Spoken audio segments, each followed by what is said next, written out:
Star Wars: The Old Republic. The series.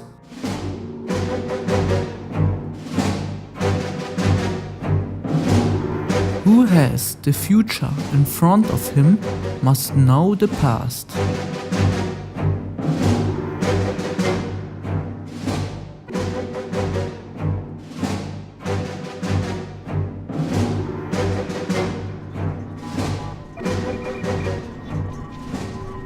Greetings, I am Master Gnost-Dural, Keeper of the Jedi Archives. The Jedi Council requests I perform a daunting task to revise the Order's historical records in light of new revelations about the formation of the Sith Empire. Specifically, I am to trace the conflict between the Empire and the Republic, the Sith and the Jedi, to uncover the roots of the struggle which now plagues us. The centuries preceding the Great War were a time of peace and growth for the Republic. Dozens of new star systems joined the Galactic Senate. For the Sith Empire, however, these centuries were marked by a rapid acceleration in the preparations for war, an effort in which the Sith showed surprising cooperation and sacrifice. I have long suspected that during this extended period, the Sith spent generations infiltrating Republic political circles, and even the Jedi Order. Reviewing historical records, I have uncovered strong evidence of one such case. Yavin Gint was a fourth-generation Jedi, widely considered to be the most promising Padawan in the Order. Having a similar heritage, the venerated Jedi scholar Master Baral Over took Gint as his apprentice. Together, Over and Gint traveled the galaxy, studying the mysteries of the Force. Over the years, the pair became more and more ambitious, eventually undertaking a daunting mission. They set out to explore the ancient Sith temples on Yavin 4. Their goal was to investigate the final resting place of Naga Sadow, one of the most powerful Sith Lords who ever lived. Arriving on Yavin 4, Over and Gint discovered that Naga Sadow's twisted Massassi warriors had survived the centuries. The Massassi originated as a Sith subspecies, forming the backbone of the earliest Sith armies. But Naga Sadow subjected his Massassi followers to heinous experiments, turning them into dark force-wielding monsters. Gint and Master Over fought bravely against the Massassi, but they were defeated and forced to flee deep into the temple. There they encountered the dark energies still lingering in Naga Sadow's tomb. Weeks later, Master Over returned to the Jedi Temple on Coruscant, alone, wounded and half insane from the tortures he had endured. After a lengthy recovery, Master Over told a tale of the horrors he faced and of Gint's tragic death. Several years passed.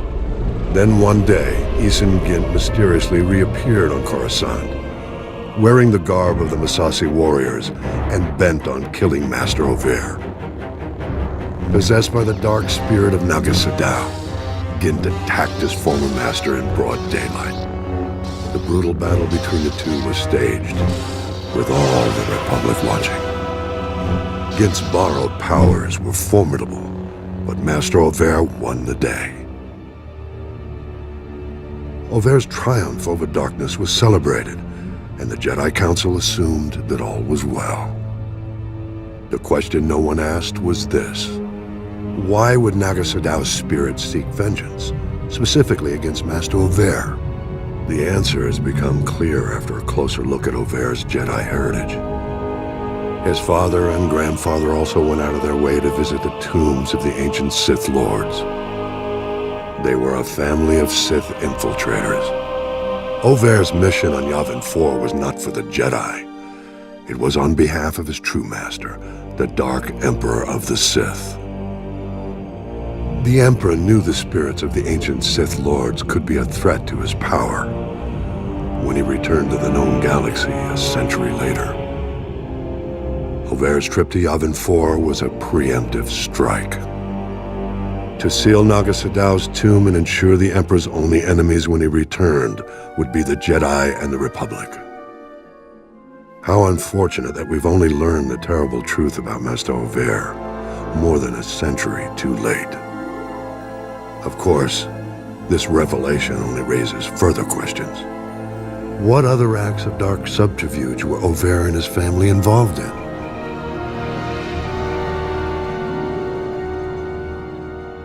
Sith infiltrators. We are now certain that the Sith Empire began laying the groundwork for its return as far back as the Jedi Civil War. In fact, it's clear that the origins of the Jedi Civil War itself were not as simple as we once believed. The Sith Emperor's first representatives to return to Republic space are well-known names: Darth Revan and Darth Malak. Revan is remembered now as a legend, a great hero of the Jedi Order. But that was only after his redemption. Revan and Malak first rebelled against the Jedi Council by ignoring orders and assisting the Republic during the Mandalorian Wars. Revan's success in defeating the Mandalorians caused the Council to question its orders, but none realized how far Revan had already fallen. After their crushing victory on Malachor V, Revan and Malak chased the Mandalorians into deep space. It was there on Drummond Kos that they encountered another enemy entirely, the Sith Empire Reborn. We know nothing of what transpired when Revan and Malak met the Sith Emperor. One thing is certain: when they returned, they did so on behalf of their new Dark Master. The fall of Revan and Malak to the dark side was complete. The Emperor sent them back to the Republic to make preparations for a full-scale Sith invasion. Their mission was to recover the maps leading to the ancient Star Forge, constructed by the Rakata more than 25 centuries ago. With the Star Forge, the Emperor planned to accelerate the construction of the new Sith Armada. He would exact his vengeance against the Jedi and the Republic centuries ahead of schedule. The ambitions of Darth Revan and Malak grew quickly, though. As they drew closer to the Star Forge, the two Sith Lords began to have visions of their own empire. Fortunately for the Republic, Malak's thirst for power drove him to betray his master. He attacked Revan's ship and left his former master for dead.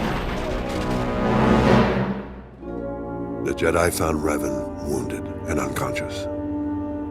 After much debate, the Council made a controversial decision to erase Revan's memory and retrain him as a Jedi. Working with Jedi Master Bastila Shan, Revan recovered his strength. He then rescued the Republic and defeated his former apprentice. The Jedi Civil War was over, the Star Forge destroyed, and Revan not only redeemed, but celebrated as a hero. Deep in Revan's lost memories, however, hid the knowledge of a lurking menace far greater than Darth Malak. Indeed, the Emperor's plan to accelerate his return was thwarted, but the construction of the Sith Armada continued.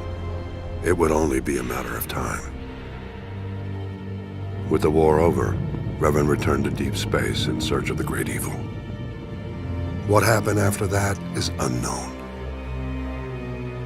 Though Revan's ultimate fate remains a mystery, we have learned much about the events that preceded his fall.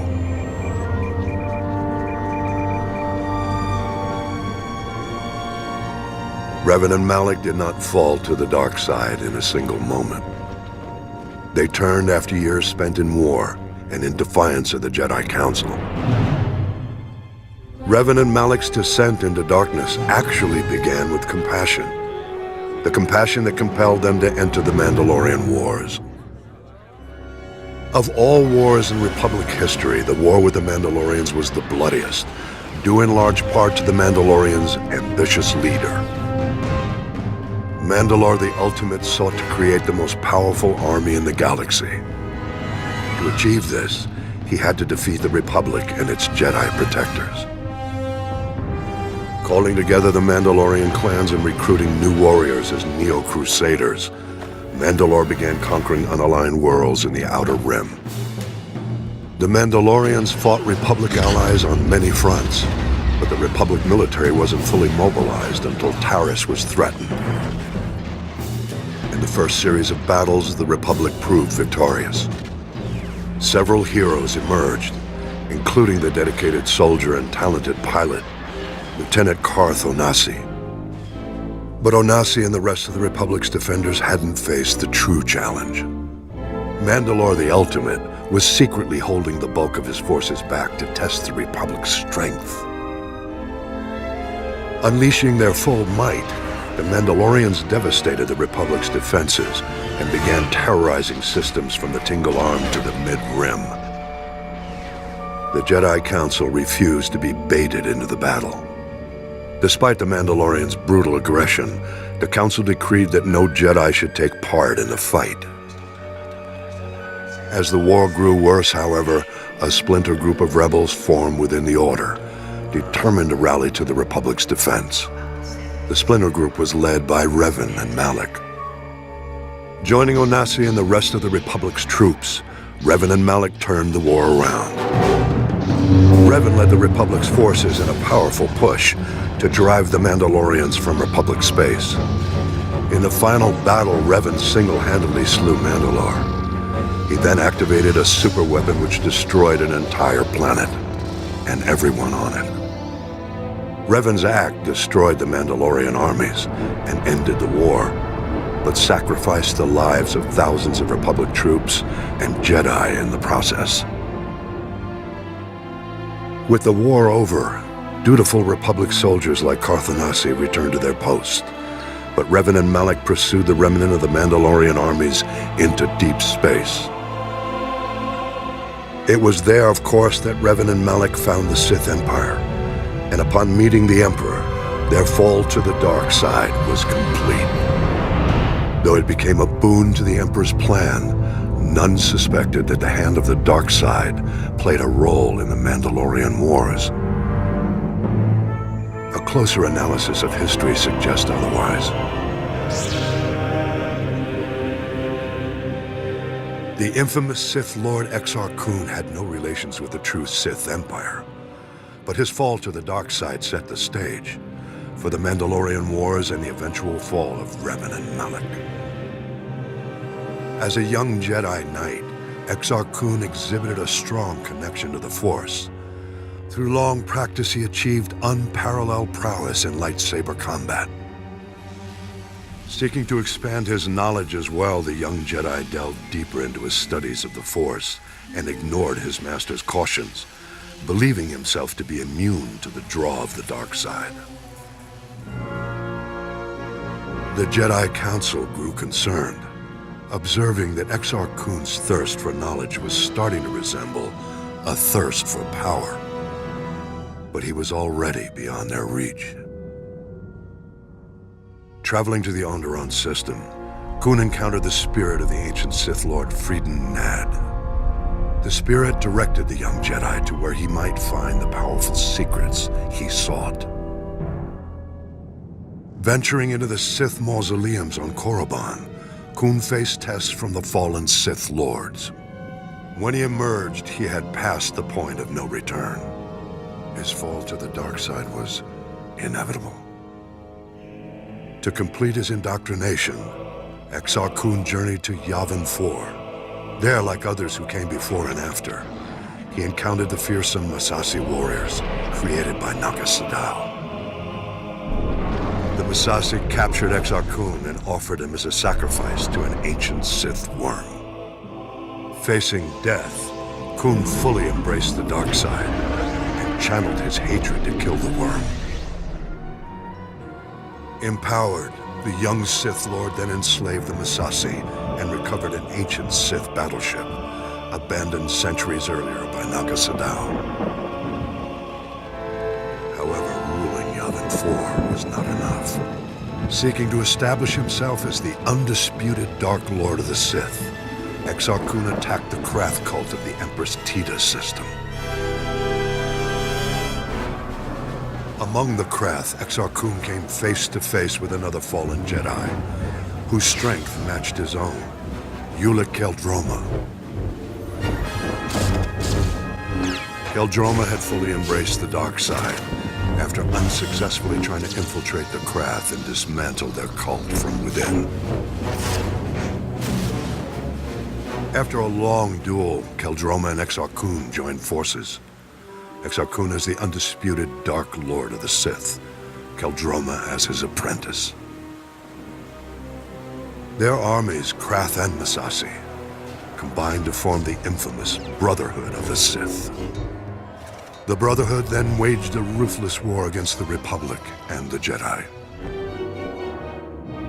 After winning several battles, the Sith attacked the Jedi library on Ossus. There, Qel-Droma struck down his own brother. Ossus was destroyed in the battle. The Sith were victorious, but their triumph was short-lived. Remorseful for killing his brother, Qel-Droma abandoned the dark side and betrayed Exar Kun. The Republic drove Kun back to Yavin 4, where the Dark Lord enacted a ritual, sacrificing his armies to keep his spirit alive. Though unable to defeat him entirely, the Jedi were able to imprison Exar Kun's spirit in the temples on Yavin 4. From what we know, it remains there to this day. We can learn much from Exar Kun's story. Of greatest interest is simply the fact that he was not aligned with the Sith Emperor in exile on Dromund Kaas. The fact that the spirits of the ancient Sith Lords supported Exar Kun suggests that they did not, and perhaps do not, support the Sith Emperor we face today. We have very little information about the Emperor or his efforts to rebuild his empire in exile.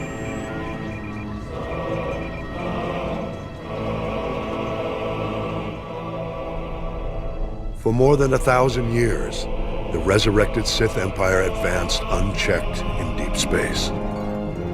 All the while, we Jedi believed the Sith were extinct. Though several self-proclaimed Sith Lords challenged the Republic, they were all fallen Jedi, not true Sith. The true Sith were the biological descendants of the ancient red-skinned race native to Korriban. The true Sith were extinct, except those who fled into exile 900 years ago.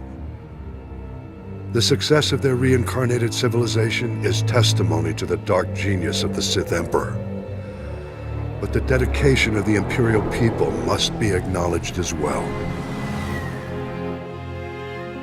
In our brief glimpses into the Empire's secret history, one name stands out: Grand Moff Odile Viken, the founder of the modern Imperial military. As a child, Viken was one of the few hundred survivors who fled to carnage on Korriban at the end of the Great Hyperspace War. To escape their enemies, the Emperor led a small fleet of Sith ships in a hyperspace jump into uncharted regions. The exile fleet wandered in deep space for many years thereafter. During this time, Viken learned navigation and became one of the fleet's most respected pilots. The survivors finally settled on the jungle world of Dromund Kaas. There, the Emperor revealed his vision to build a new civilization of unrivaled efficiency. And he promised his people vengeance. He promised them an empire destined to dominate the galaxy. An empire destined to bring about the Republic's destruction.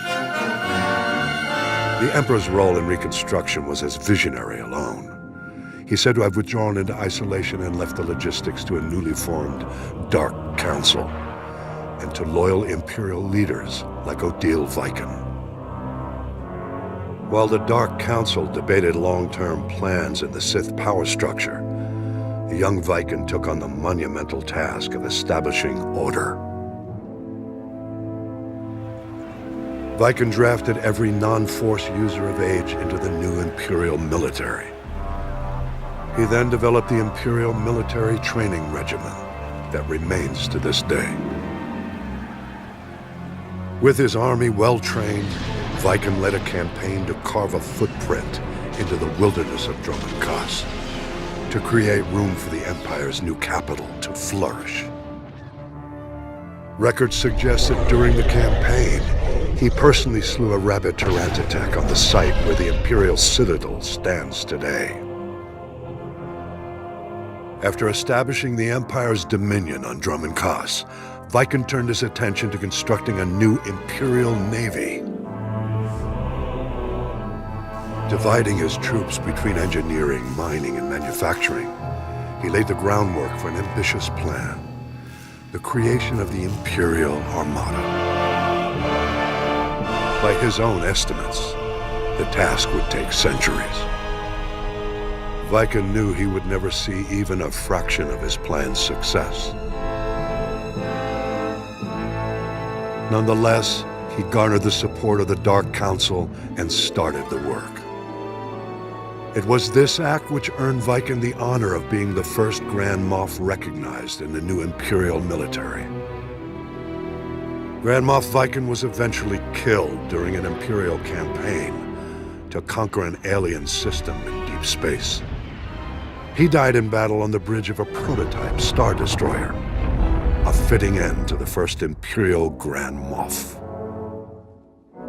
Though Viken was lost all those centuries ago, his plan and his name lived on to inspire countless generations who marched under the Imperial banner. Viken's story represents the surprising loyalty the Imperial citizens show to an empire in which they will always be subservient to the Sith. I believe the roots of this loyalty lie in the events of the Great Hyperspace War. Among past threats to the Republic, the Great Hyperspace War stands above all other wars in galactic history. In fact, the battle we fight today is in many ways an extension of this same conflict.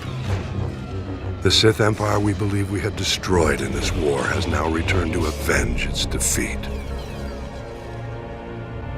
The historical factors that set the stage for the modern conflict bear close examination. I believe the greatest factor of all may have been the way the Republic concluded the Great Hyperspace War. The Great Hyperspace War began at a time when the Republic had enjoyed millennia of peace, growth, and consolidation. In contrast, the Sith Empire was ending its centuries-long adolescent period. Undiscovered by the Republic, the Sith had conquered all of the star systems near Korriban. They were now seeking new opportunities for expansion. At this time, a brutal power struggle had broken out following the death of the Sith ruler. Among the contenders was the Dark Lord Naga Sadow. Whether by chance or destiny, it was at this time that two Republic explorers stumbled onto Korriban. Naga Sadow seized this opportunity to gain political advantage. The explorers were imprisoned as spies, but Naga Sadow staged an attack to liberate the explorers. He left evidence suggesting the attack was a Republic military operation. Leveraging the widespread fear of an impending Republic invasion, Naga Sadow rallied the Sith to unite behind his cause, a preemptive strike against their newly discovered enemies. Eager for war, the people embraced Naga Sadow as their new ruler. His first act was to launch a vicious assault against the Republic. The Sith armies attacked on several fronts, including Coruscant itself. Naga Sadow commanded all his forces from a meditation sphere suspended over a giant star. The initial onslaught overwhelmed the Republic's unprepared defenses. The Sith Empire's victory was almost assured, but as happened so often, the dark side turned upon itself. Naga Sadow was betrayed by his apprentice. Though the apprentice was defeated, the attack did succeed in breaking Naga Sadow's battle meditation. The tide of the war turned. The Sith were lost without their leader's direction, and the Republic forces soon chased the invaders back to the very doorstep of Naga Sadow's meditation sphere. Recognizing his imminent defeat, the Sith Lord abandoned his forces and started a chain of events to destroy the nearby star and everything in its vicinity. Naga Sadow fled back to Korriban, only to discover renewed opposition to his rule. Civil war broke out, whittling away what was left of the Sith Empire's already weakened armies. Naga Sadow defeated the upstarts, but the Sith were defenseless when the Republic fleet attacked shortly thereafter. As the Republic fleet wiped up what remained of the Sith military, Naga Sadow fled again, this time into permanent exile on Yavin 4. It was at this moment the Republic made what might now be considered a mistake. The Sith no longer posed a threat to the Republic, but the Supreme Chancellor was unsatisfied. Jedi and Republic forces were sent to Korriban and other Sith planets to ensure no remnants of the Sith Empire remained. It was this action which drove the surviving Sith to flee into deep space, with the new Dark Lord who rose to take Naga Sadow's place. The same Dark Lord they continue to call Emperor to this day. I believe this was why he led his people to rebuild their civilization on Drummond Kaz. And this was why they returned 13 centuries later to get revenge against the Republic. One must wonder how things might have been if the Republic had handled the end of the Great Hyperspace War differently. We mustn't forget, though, the conflict at the heart of the Great Hyperspace War and the war we fight today began even before the Sith Empire rose to power. I'll elaborate in the next holo record.